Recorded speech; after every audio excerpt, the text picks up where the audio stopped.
নিশা, আমি আমার সব স্বপ্ন সত্যি হতে দেখতে পাচ্ছি। প্লিজ এটাকে ভেঙে দিও না।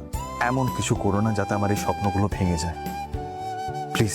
তেমন কিচ্ছু করবো না, কোনো স্বপ্ন ভাঙবো না। আগে 15 তারিখে আমাদের রেজিস্ট্রিটা হয়ে যাক, আমাদের বিয়েটা কমপ্লিট হয়ে যাক আগে, তারপর না হয় এসব হবে।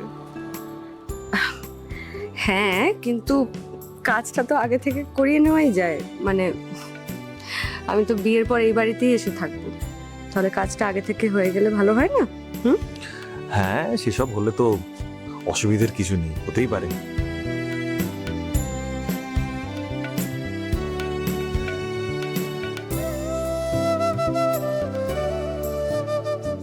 নিশা, আমি আমার সব স্বপ্ন সত্যি হতে দেখতে পাচ্ছি। প্লিজ এটাকে ভেঙে দিও না। এমন কিছু করো না যাতে আমার এই স্বপ্নগুলো ভেঙে যায়, প্লিজ। তেমন কিচ্ছু করবো না, কোনো স্বপ্ন ভাঙবো না। আজই ডাউনলোড করুন আর এনজয় করুন আপনার পছন্দের শো।